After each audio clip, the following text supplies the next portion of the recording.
ज्यादा ना बोला करो, जहां बोलने की जरूरत है वहां बोला करो, जरूरत से ज्यादा नहीं। हंसी मजाक भी सबके साथ नहीं करनी चाहिए। कई बार मजाक में बोले गए शब्द से झगड़ा हो जाता है, इसलिए मजाक भी जरा सोच विचार के करना चाहिए। ऐसे शब्दों का प्रयोग मजाक में भी नहीं करना चाहिए कि उन शब्दों से सामने वाले को ठेस लग जाए। ये देखो गवाह तुम्हें शास्त्र गवाही दे रहे हैं, अरे गहरे नथु खैरे की हम बातें नहीं कर रहे हैं। अति बचन बोली पांचाली, महाभारत का युद्ध हुआ, अति दान दे करके राजा बलि भी बंधन युक्त हुआ। जितनी सामर्थ्यता हो उतना दान पुण्य करना। ज्यादा भावावेश में आके दान पुण्य ना कर देना कि सब ही दे डालो, कल भीख मांगते नजर आओ, ऐसा भी नहीं।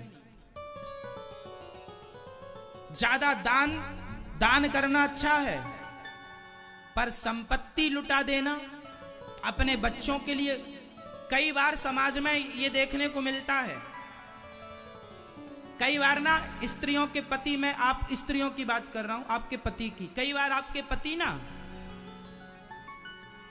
आपके पति, मेरी बहन बड़ी गरीब है, बहन को दे दूं, बहन को दे दूं, पत्नी रोकती है, हाँ बहन को सब दे दोगे। मेरा भाई बड़ा गरीब है, जरा भाई को दे दूं, भाई को दे दूं, भाई को दे दे। कई बार पत्नियां रोकती हैं, बहन को ना दो, भाई को ना दो, और नहीं मानता, मैं होशियार हूं, है तू क्या जानती है, मेरा भाई है मैं दूंगा, मेरी बहन है मैं दूंगा। तुम सब दे दो, सब दे दोगे, तुम्हारे जैसा मूर्ख कोई नहीं रहेगा। तुम्हारे जैसा मूर्ख कोई, ये देखो शास्त्र कह रहे हैं दान धर्म भी उतना करो जितना उचित है ना, अति नहीं, सब दे दो। अभी मेरे पास एक सज्जन आए, बिल्कुल ताजी घटना बोल रहा हूं, फौजी थे, फौजी भाई थे। वो फौजी भाई मेरे पास आए, बोले महाराज जी मेरी पत्नी की मेरे से बनती नहीं है। हमने कहा किस बात पर? उन्होंने कहा कि मेरी बहन को मैं कुछ पैसा देना चाहता हूँ, कुछ मदद करना चाहता हूँ, तो मेरी पत्नी रोकती है।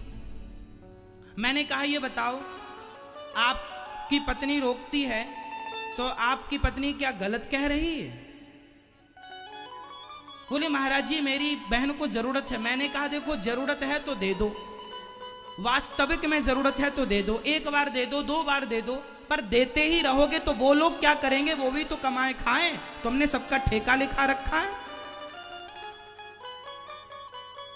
तुम्हारी पत्नी नाराज हो रही है, ठीक नाराज हो रही है, वो गलत नहीं है, अपनी जगह सही है। मैंने कहा फिर तुमने क्या किया? बोले हमने अपनी पत्नी से नाता तोड़ लिया है कि तुम हमें रोकती हो। हमने कहा पागल बंधु,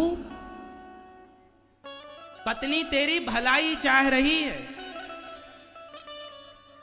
सब दे दोगे, सारा कुछ दे दो, तुम अपने भाई को सब दे दो, सब देने के बाद भी उसके घर जाओगे, महीने भर का ठिकाना नहीं मिलेगा।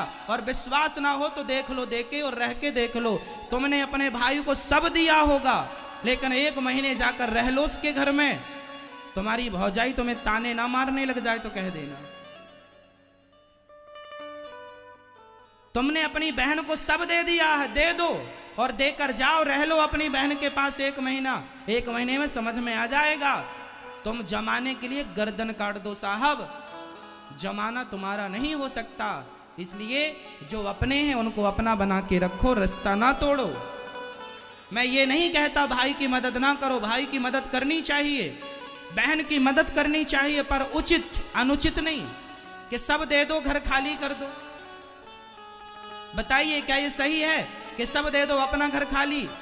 आज भारत में ऐसे 50 लोग मिल जाएंगे आपको जिन्होंने अपने भाइयों के लिए किया, भाइयों के लिए किया, आज खुद की औलाद के लिए कुछ नहीं है, खाने के लिए रोटियां नहीं है। जब समय था तब तुमने पैसे बचाए नहीं, भाइयों में उड़ेलते रहे, भाइयों को बहनों को देते रहे, अपने लिए कुछ नहीं बचाया। आज तुम्हारे बच्चे तुम्हें गालियां दे रहे हैं कि मेरे बाप ने मेरे लिए कुछ नहीं बचाया, सब भाई और बहनों को देते रहे। ज्यादा दया भी अच्छी नहीं। इसलिए शास्त्र हमारी आंखें हैं, शास्त्र हमारा विवेक है। उचित सब कुछ ठीक लगता है, अनुचित कुछ भी ठीक नहीं लगता।